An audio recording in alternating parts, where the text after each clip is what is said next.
Welcome to the Mana Mama podcast. Welcome to a mother's love.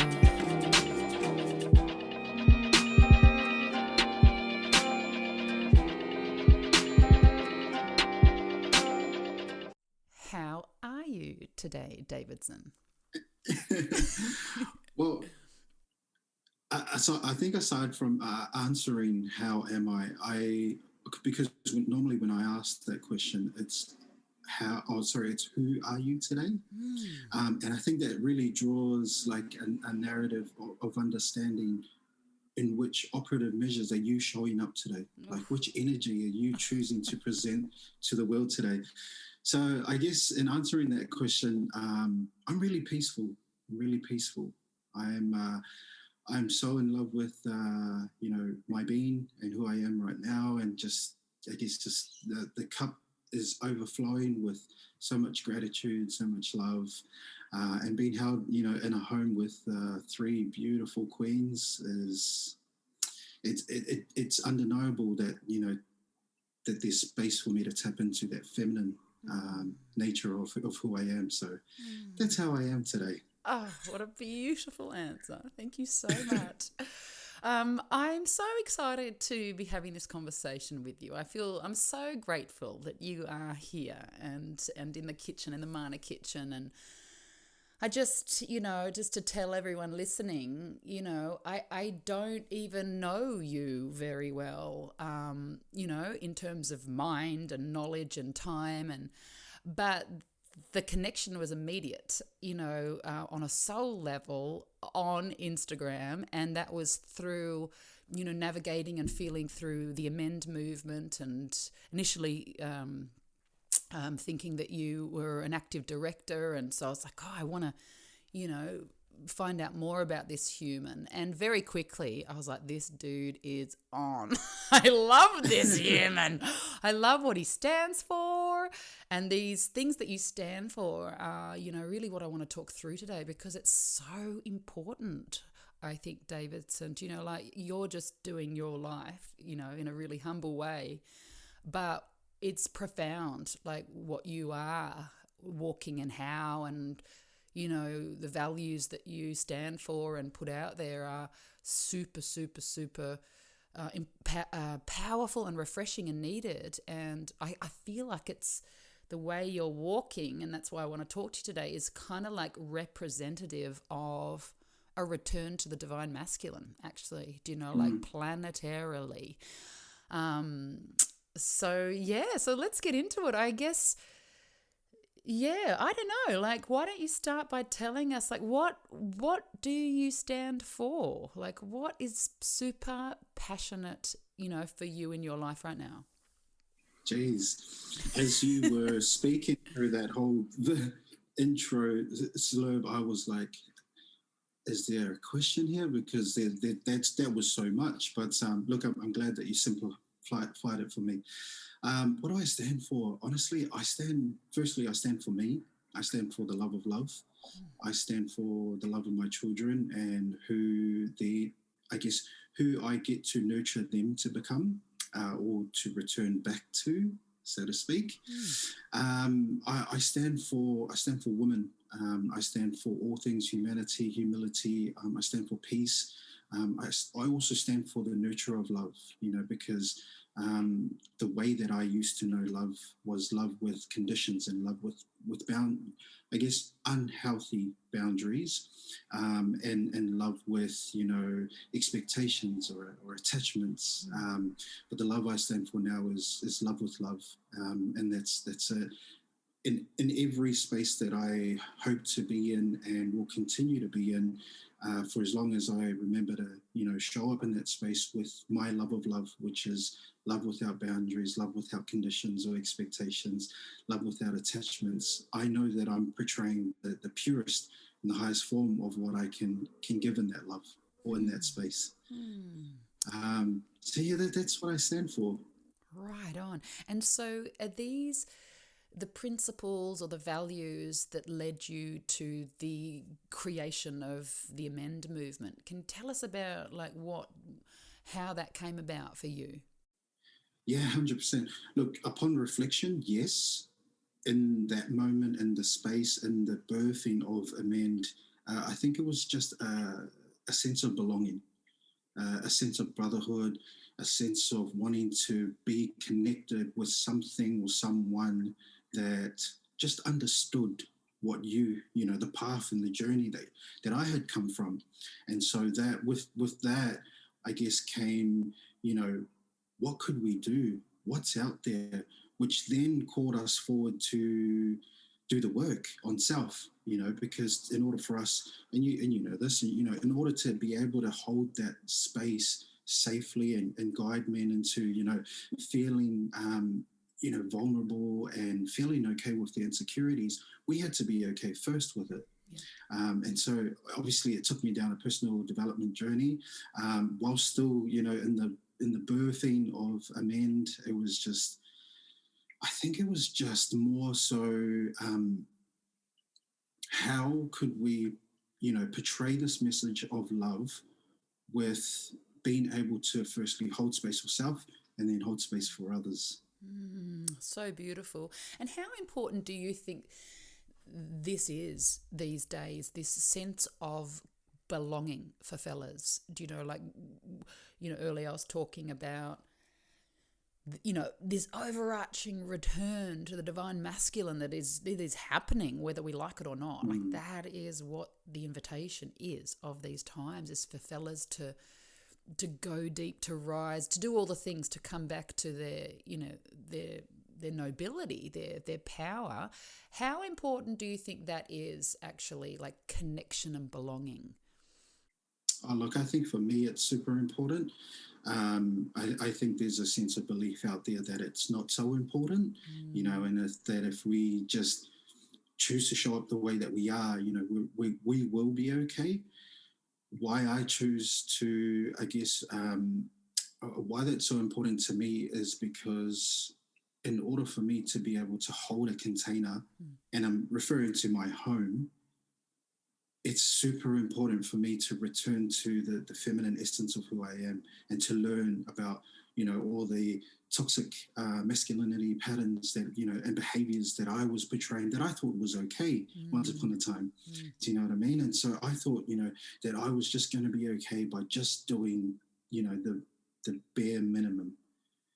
But the universe obviously had different plans for me and called me forward to really start to track back to really understand who I was, understand where I'd come from, understand my traumas, understand that they're not a part of me, and that, you know, it was obviously an experience that I needed to get through, to work through, in order to get to a space now where I'm just so loving and consciously holding that space for these women. And I know that, you know, with due time, the more that I come back home to myself and to the true essence of who I am, the more equipped I am with holding that space to nurture the beautiful daughters that I have. Those daughters, oh my Lord. They are so beautiful. We will definitely have to talk about them a little bit later. But so that's really fascinating what you're talking about. So may I ask, do you think that in this sort of group work of men coming together and being together, like yourself, having that sense of belonging, it's kind of like in those spaces, you know, we are, you know, not just men, but women in women's circles, but we are kind of given or afforded a reflection, like a chance to actually see those behaviors that you said, you know, oh, I thought this was okay. The way I was operating, you know, I didn't realize that there was potentially aberration there, or there was more to be. Is that what you notice about these, you know, the gatherings of men in circle? Is that what happens? Yeah, 100%. And look, I think it derives from the core basic of, you know, you track back many, many years ago, you know, in ceremony, they would gather, and the most potent medicine that would come from that is just sharing story, right? And so by us sharing story, obviously, you know, of who we were, what we are, and how we're showing up, or how we've arrived into that space, a conscious man holding that space for an unconscious man, or a learning man, I would say, because I think we're all conscious to some degree, we're able to sort of see who we are without feeling attacked as such, and a conscious man can safely do that and hold that space for another man in order for them to see that this is just a mirror. I acknowledge you and I acknowledge where you've come from, but I'm here to hold you. This is not an attack on you.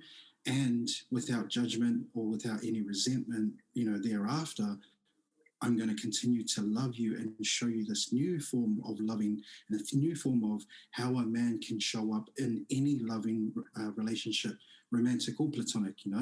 And that for me was just powerful because we were able to really, I guess, unlearn some of those behaviors, unlearn what had been taught, to us in our upbringing, and that it was just the norm to have to be a strong man, just because, and the way of being that strong warrior man was, through doing some really toxic, behavioral things.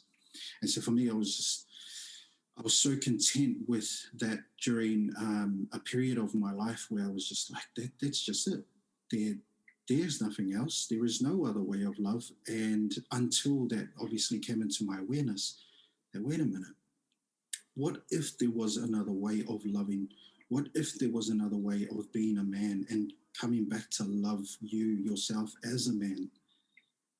And that really was, I guess, what sparked the curiosity, which then led to, many ideas, which then led to, many workshops, many circles, many spaces, many ceremonies, and the list goes on.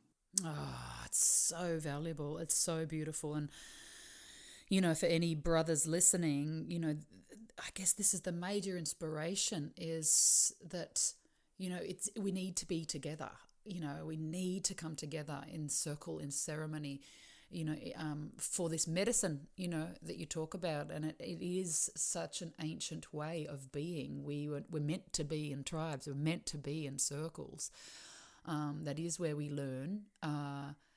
And unfortunately, the society that, we see around us is separated us all out now more than ever, separating us all out. And that there's so much power in that togetherness. Hey, you used the words just now of medicine and ceremony. I know that you're passionate about, medicine and ceremony. Can you tell us about that? Yeah, 100%. Look, I think it's an ancient, I'm going to say, and I'll be real specific with my choice of words because, obviously I don't want to portray it in any other form or any other light. But what's true for me is that it's old ancient holistic healing passages and ways of, gathering around in circle, usually around fire, and usually around song, around dance. But when you fast forward to this day and age, it's those principles, those values, those forms of what formulated connection back then is still prominent and evident that it does work now. And the reason being is because, it comes back to that sense of belonging. You're seen, you're heard, you're felt, you're held, but in a really soft, gentle way that you feel safe enough to express who you are as a man, to express all your insecurities, to express all your trauma, to express, all the things that you really couldn't in a modern day circle where it's, not classified as a conscious space. Yes, absolutely. I hope that answers your question. Yes, it does. It absolutely does. And you work in mental health, that is an area of passion for you. What do you, I'm just thinking of fellas out there who, desperately need or want this, belonging, want to feel backed, want to feel seen, like in the deepest of their hearts, like that's what they want. But they're still holding themselves out. For whatever reason, they're still separating themselves. Or what do you think from your experience of working with men and in mental health? What do you think that is? 100%. I'll speak from my experience, which is also linked to the work that I do currently as well. It's shame and guilt. and acceptance. In order for us to acknowledge or to even name something, we have to know and firstly accept what we are, bringing in, or what we have, or what we are holding on to. For example, I know that this is a jacket, so therefore I'm accepting to put it on, right? I know that, from my own personal experience, that there was more to life than the path that I had chosen, but I wasn't yet willing to accept what I was going through, or what I, from past traumas, what I was what I had been through. And so there's a level of denial, there's a level of shame, there's a level of guilt, but then also there's a level of mistrust. Right. So in all of these different spaces that were coming into my field, my awareness, and I knew that things were out there that I could go and I could show up, and maybe they could help me, but it was, I don't trust you enough to turn up to that space because of past traumas. I've had this long line of mistrust. Therefore, I'm not going to trust you, and that also comes from, I can't trust anyone else if I don't trust me first. And so that was linked to, obviously other behaviors. It led to drugs, alcohol. It led to, again, that sense of wanting to belong, to feel, but I just didn't know what it was. I didn't know the love of how I know it now. I only knew that love was just, okay, I'm gonna, I guess, feel content for a moment. And then when that, obviously when that dissolves, then I'll do it again. And that got me really addicted to some real toxic things, some toxic spaces, obviously wanting validation, wanting to be seen, in other forms of light. So, yeah, I think I'm sidetracking a little bit. No, but for not at me, all. I think it definitely comes back to that level of accepting and overriding the denial mechanisms that we have. And obviously as men, that comes from survival, right?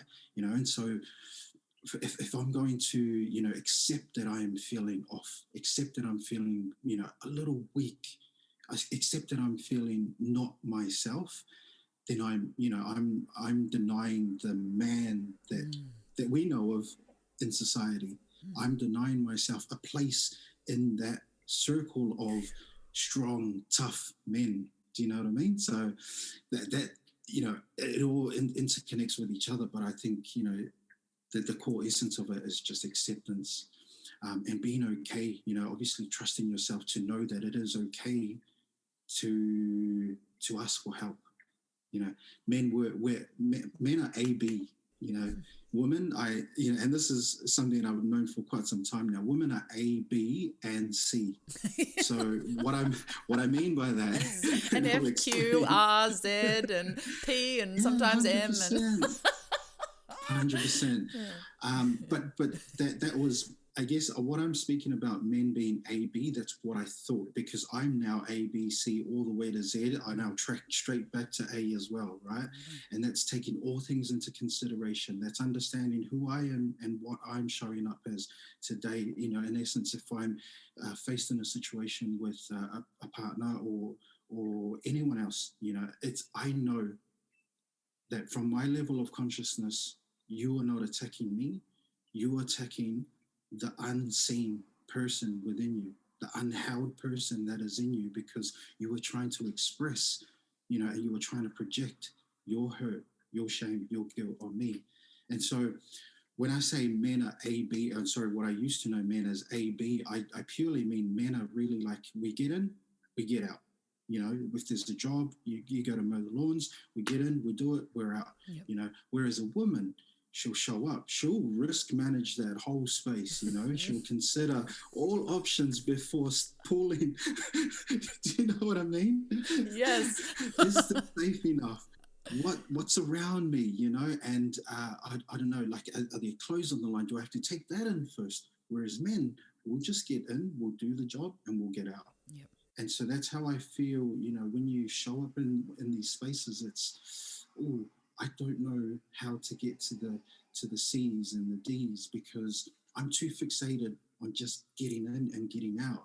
Therefore, I'm depriving myself of that space, that love, and I guess just that sense of belonging. Far out. Fascinating, absolutely fascinating that you brought in also like evolutionary psychology in there. Do you know, like I've always been aware of that, men since cavemen days had to fixate on one thing as the hunter, like all their attention would go on one thing, and that's just how they have evolved. They're, you call it in and out or but the way I've seen it is they focus fully on the one thing, and the women as the gatherers, we would know, right, well, over that bush you don't pick those berries until that's over there, and over there you look, and we would need to know a lot more sort of expanded information about how to survive, really, and that's kind of still 100%. Informs how we behave. And that's so fascinating. Like it's very clear that a lot of fellas and women also, will have shame and guilt around coming into the fold, around coming in and being embraced, hey, come to tribe, come to the campfire, come and let go. There's this, the shame and the guilt, like you said, but I love what you shared around what it can be underneath that mistrust. Can I trust these people? Can I? I've been burnt. That is major. It's so major, and it helps us to have compassion for, I know a lot of women are going to be listening to this, and I know a lot of women out there have a lot of men, or maybe just that one significant man that we wanting to bring to the campfire, sometimes in a not so cool way. A lot of women have a lot of expectations on men, to yes, fucking get 100%. it. Drop your armor already, come evolve already, this demand, and it's really not okay and doesn't help. And you just to have compassion. It's also unhealthy. Yes. Please speak. What do you know? Well, what I know, obviously, through holding workshops, through my own stuff as well, what I know is that generally that can get really unhealthy really quick because, again, we're portraying this or projecting, should I say, this expectation that you should be over here with all these other men, that begs a question, am I really in a position to express that? Have I yet accepted myself for who I am? Because for me, suppose I'm a woman and I'm wanting to get this man into the space, have I really accepted all of my insecurities, all of my stuff, all of the things that I am expecting this man over here to get to? Have I accepted and worked through that myself? And I know that because, there have been so many experiences where women are, I wish my man would do this, or I wish he would attend one of your workshops, or what can I do? That tells me that there is more beneath that if you haven't yet discovered or identified, or maybe you have, one or the other, but that tells me there's more underlying work beneath that, because that man over there who you want to be in this circle or this conscious space is probably feeling the same way, but he doesn't have the same maternal upbringing, that he's not been shown the same forms of love and communication. So he's out there thinking the same, feeling the same, but he just doesn't know how to express it. The reason why he doesn't know how to express it is probably he's got all these trust issues. He's holding his cards real tight, just waiting to be seen, heard, and held. So what are you, as a conscious woman that is wanting your man or your partner to be in a conscious space to do that work, what are you doing with self first? And what are you doing to build that connection and that trust? Because those conversations should really be A and B as opposed to A and C.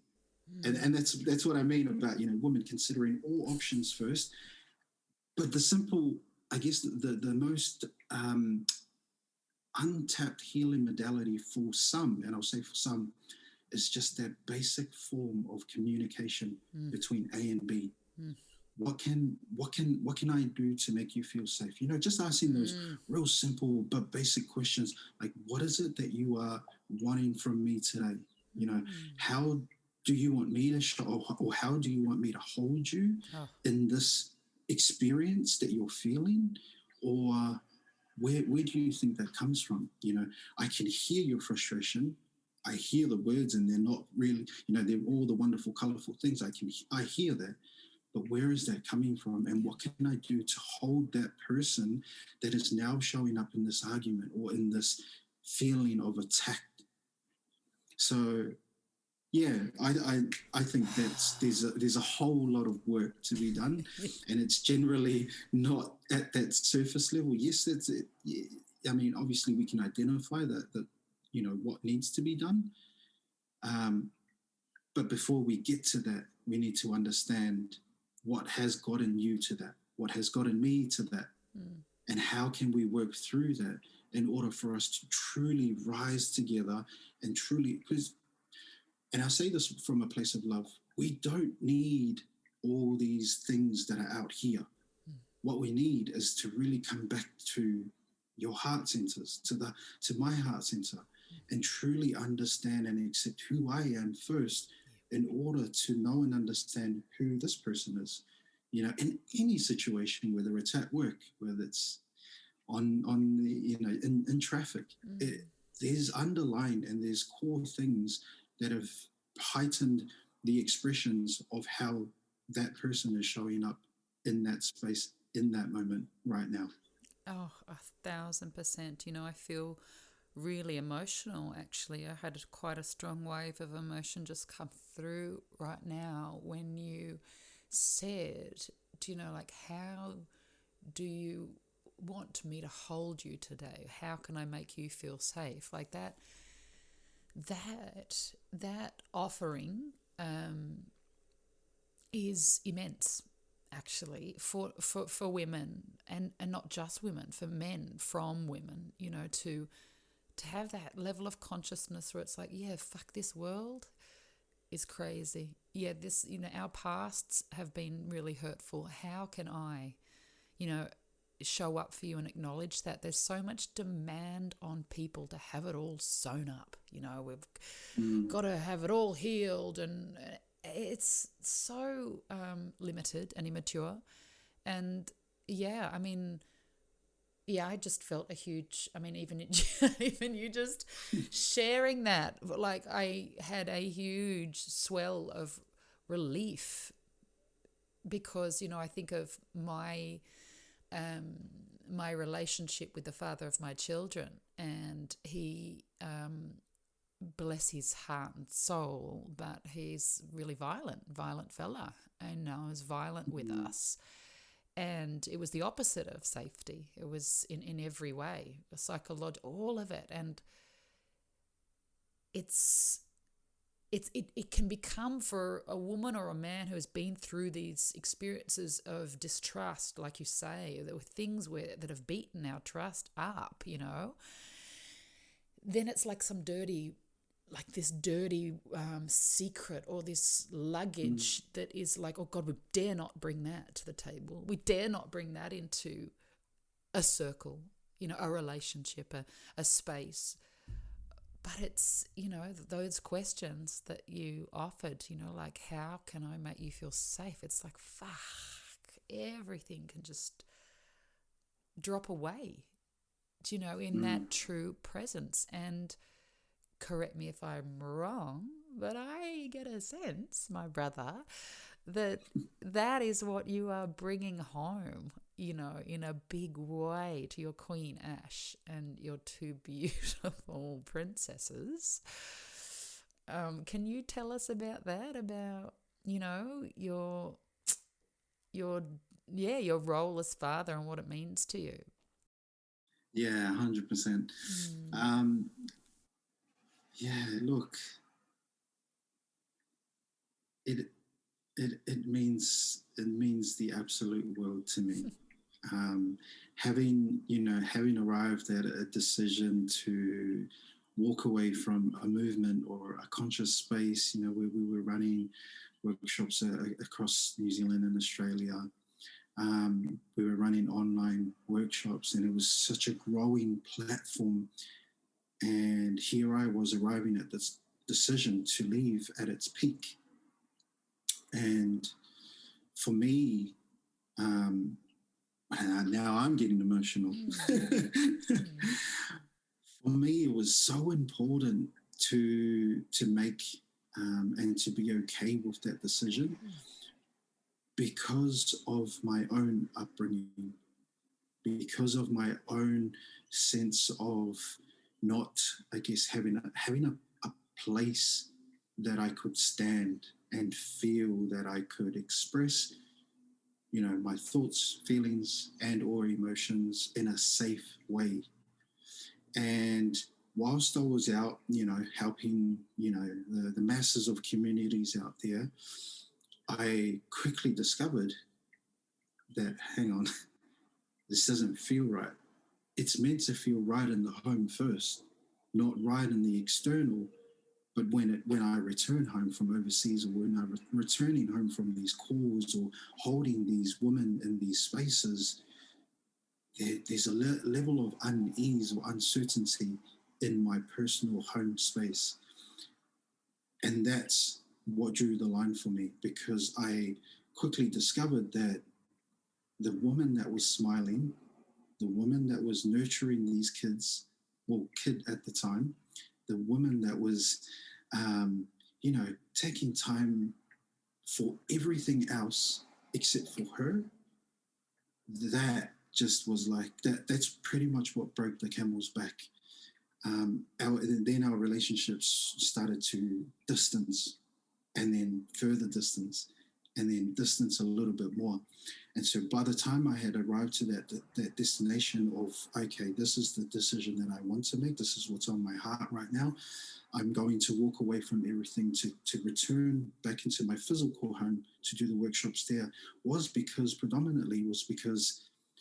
how could I portray this message of holding, your woman, your loved one in these spaces, yet I wasn't, fully accepting and doing that at home. To a degree I was, don't get me wrong, 100%. But was I accepting everything that was in that container? Probably not. And so that's what sort of caused me to have that, just all these emotions and feelings around. I had to prioritize what mattered for me. And what mattered for me wasn't going to be the big, we had, Watene and I had, all these big, amazing plans. We had discussed, all these different things that we wanted to do, all these different places that we wanted to go to do work in as well. But when I came to that, I was, it was like a knock on the door, and obviously that was from my higher self asking me, if it was true in the matter of what you are purposely put here to be, how is that bringing you back into the light? And I guess that was a question that I was asking for me, and I couldn't answer that question because I was doing that out there whilst the doors were closed back here. So I had to really navigate my way through coming back home and really exerting myself back into the family, because yes, I was a family man, but I wasn't a family man at heart. Yeah. And so, that led me to a lot of questions, a lot of work back to self, like, am I, am I just this big showman that goes out and does all these things, wonderful things for the community, yet I'm not doing it at home? So I had to be really honest and truthful to myself, which was a freaking hard process to navigate. And what, I guess, what really flourished that decision, and what really brought it into fruition, was the feelings around what would it look like if I continued to do what I was doing? What would it look like if I continued to be the man that was so soft, so nurturing, so centered out here in the communities, but not in my home? I really had to sort of see forward a couple of years to see what that would look like. And to be honest, I didn't like what I was seeing. I didn't like that there was had a massive sense of disconnect between myself and Ash. And I was so fearful that I wasn't going to see my daughter again. I was also fearful that I wasn't going to meet my newborn. And so that for me was like, that's what truly matters. That's where the work is. And if my purpose is to have this impact, to create this impact that is globally felt, then maybe I need to nurture that space at home, because maybe I'm connected to that purpose through my daughters and nurturing them through, all the external traumatic and experiences that they might be going through. That's where my workshop is, and that's what matters to me. That's where the work is for me. So being able to show up as a loving husband, as a loving father, that's where they're going to get their teachings from, to then pass on to people that might need that through the existence of their, journey or experiences to come. And again, I say this with pure bliss, that's what mattered to me the most. So, yeah. David. And can I ask, what have been the results at home? Like, what have you noticed in Ash and in your two girls from you? I'll start with Ash. What I've noticed about Ash is that she's really come into her truth. She's really found the voice within her that she has been wanting to use for such a long time. And I guess she could never do that because she never felt safe to do that. And I know this through my experiences with Ash, that she was walking on eggshells around me because she didn't know what was going to show up if she had spoken, with her true voice. And so what I've noticed now is it's just this connection of pure bliss, even in the ways that we are, noticing, acknowledging, even in the way that we are honoring and celebrating, like, hey, I noticed, that little thing that we talked about in bed the other night.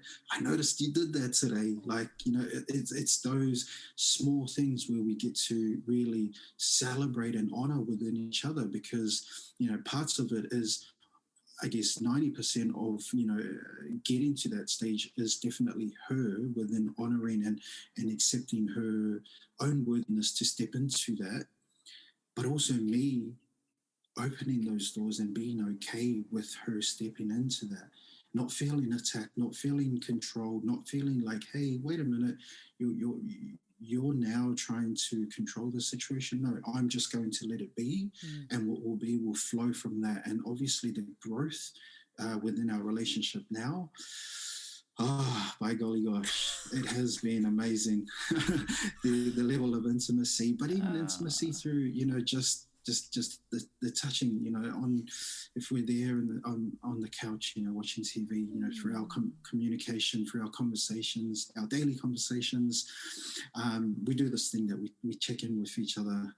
Unconsciously we do it, but now we know that it's now become a conscious thing where, just before bed we speak about, things. There's no real agenda about it, but we do make a conscious effort to, just say, hey, how was your day today?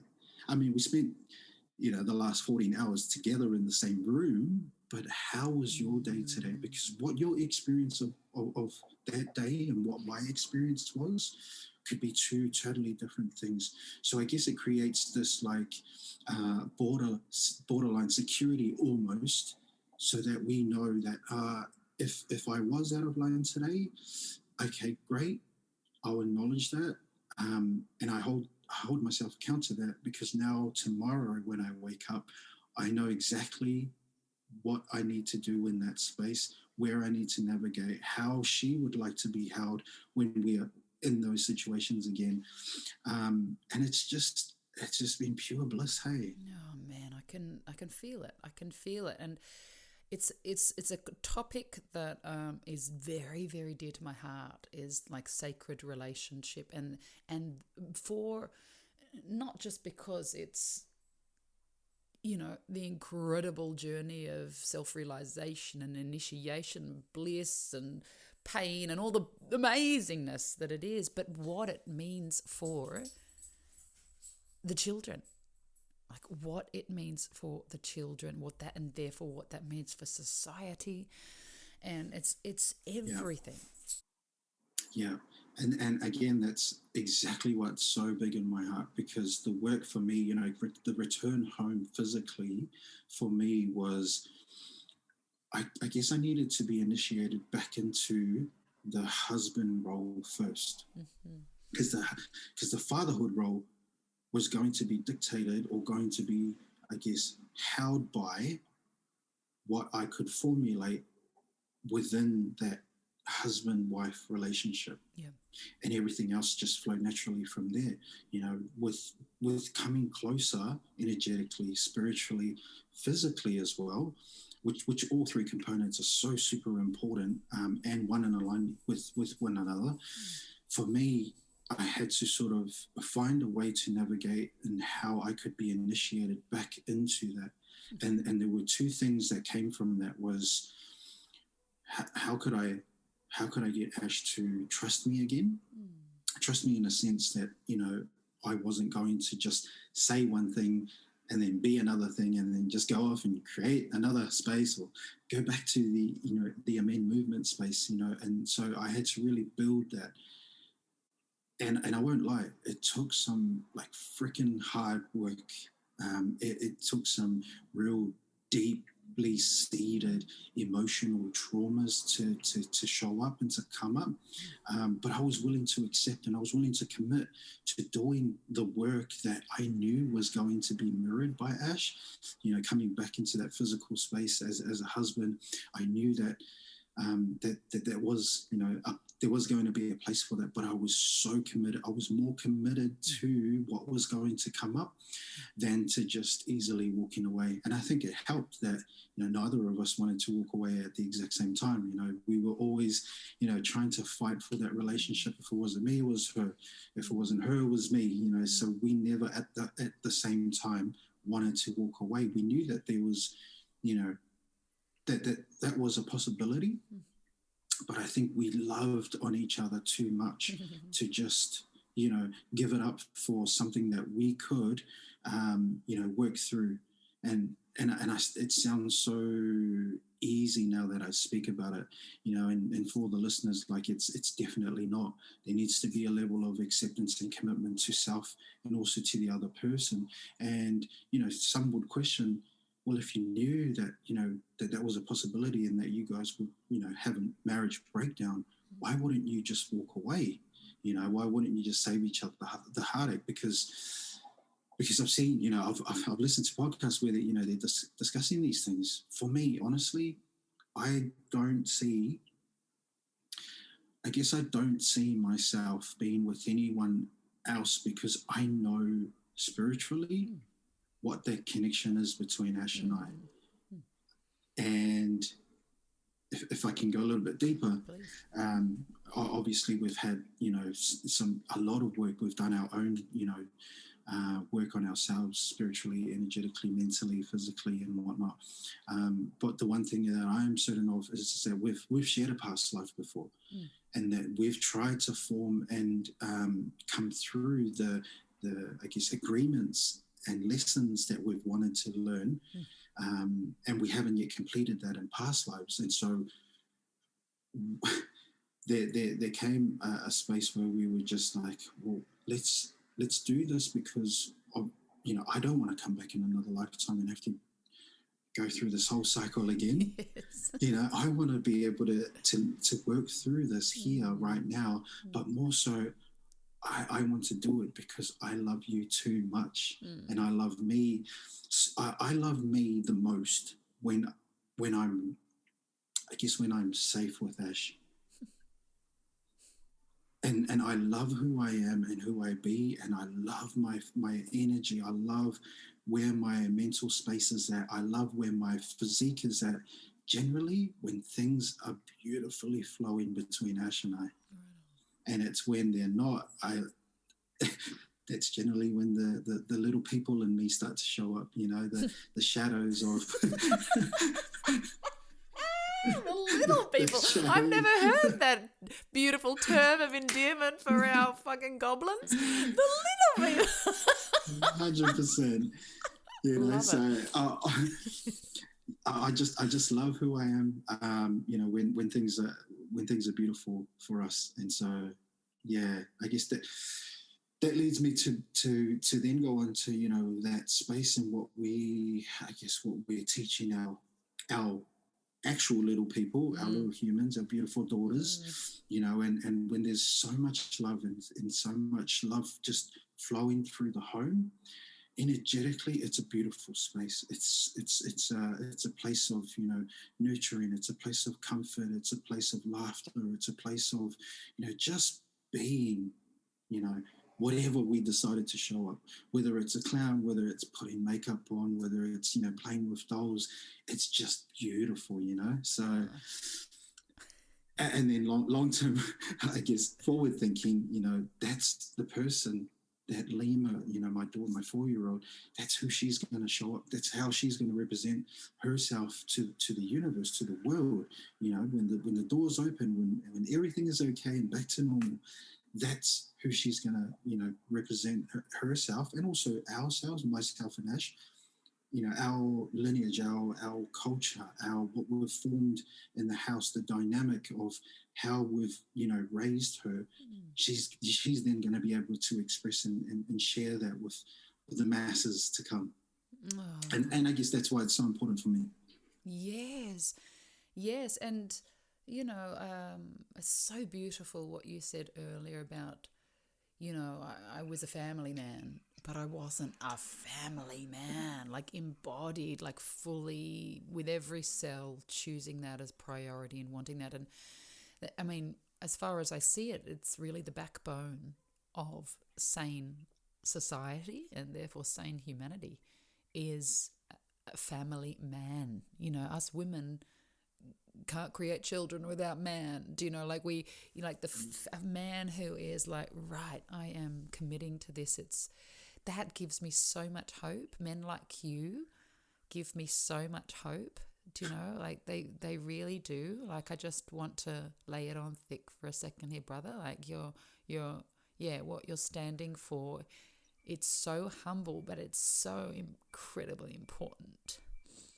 It's really so important. And I just get there's so much joy every time I see your pictures with your beautiful daughters on the gram there. It's just like the energy that comes off of the pictures. Even it's a very powerful thing that you are doing. It's a reclamation, actually, of planet Earth, of humanity. You're reclaiming it, and I want people to know that about you. I want men to be close to you, to learn from you, to just pick up some of them vibes and emulate them. Because it's... Well, I welcome it. I welcome it all. Oh, that's so beautiful. And I feel maybe just to complete, Davidson, is there anything, that you would like to say to brothers listening, or, or the sisters, or, is there anything you'd like to say to us and in invitation, or inspiration? What would you like to share with us?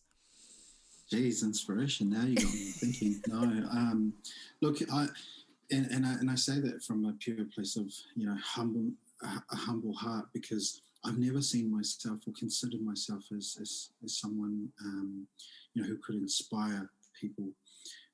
Obviously, for the work that I've done, and through my Instagram and just everything, just the messages that I share. Everything that I have shared on my page has actually been my own learning, my own having to dig really deep into those dark places. And I guess I could never have been who I am today. I could never have shown up who I am today without that level of trust for self, coming back home. And it sounds really, what's the word I'm looking for? it really sounds left field for a lot of men, you know, and especially for men who look like me, you know, and men who are, you know, derived from long lines of warriors, you know, and it's just coming back home to that acceptance of, you know, who you are. Like, there is more to life than what we've chosen, and there is another way. There is always another way. Um, yeah, and so sidetracking a little bit, one of the things that I'm really called forward into to like exploring more is the way of the shamanic path that I'm on at the moment, which is, you know, birthing and side piecing, creating all these other things, and I'm currently studying at the moment as well. So all of these things that I'm currently doing right now, I guess, is to try to bridge that stigma, is to try to bring people back home to the ceremonial circles of who we are as people through clinics, through mental health and wellness and well-being, right? And you know, at a time where I was in a really dark place, I couldn't get to, I guess, therapists or counselors or anything as such in that nature around, you know, the clinical supports, because I didn't see anyone that looked like me. And from my own belief and my own stories that I was telling myself, that what are you going to tell me about the journey that I have walked, and what makes you think you could heal me from all of these, you know, underlying traumas that I have been experiencing? Because, you know, it's a white collar industry, really. It's, you know, you see you see therapists and counselors these days. They don't. Well, sorry, I lied. This is going back about 5-7 years ago. At the time that I was trying to seek, you know, for help, I didn't see anyone that looked like me. And that's why I'm really passionate about doing the work that I'm currently doing, you know, fully stepping into embodying everything at home, and also with, you know, studying, getting out to doing healing sessions and whatnot, and learning more about, you know, the exploration of people and man and woman, is because that, you know, there will come a day where there is someone who looks like me is going to reach out and see me, and I hope that they can feel the love, but also see that, you know, I am, you know, a safe and conscious man, and I know what it's like. I acknowledge you, and I'm seeing you for who you are, because I too have traveled not the same path, but a very similar path that keeps us connected, irrespective of the journeys that we've traveled. I guess that's why it's really, really important for me to keep in this work, even though I'm not, you know, physically out there connected to communities or conscious spaces, is because I'm actually doing that at home first. I'm really, you know, trying to embody what it is to be a man at home, and a man in love, you know, and a man that is one with his faith, and a man that trusts and truly, you know, truly trusts his own voice and not the voice of others. So yeah, if I can leave the, I guess, men in particular with anything, is just to know that that it is okay. It's always okay to ask for help. That you are worthy of it, and that you will be honoured in those spaces that you show up to, and that want to hold you and want you to work through, you know, the things that are holding you back in life. You know, it's okay. It's safe. Take it from me, it is definitely safe. And if you can get to the mana space, 100% do that, because I am all about what you share, my sister. I'm loving everything. Ash and I, every time, you know, we see something from you, we're commenting on just how organic, genuine, and real you are, and energy. You can't lie energy. I mean, you can show up on the gram as one person, but you know, the way we know energy, it's, you definitely can't lie it. So we appreciate you so much. Oh, thank you so much. Davidson Muliaga, thank you so much for being with us today. It's been a beautiful chat, seriously enlightening and seriously relieving to talk to a really embodied family man. Thank you so much. Thank you. My pleasure.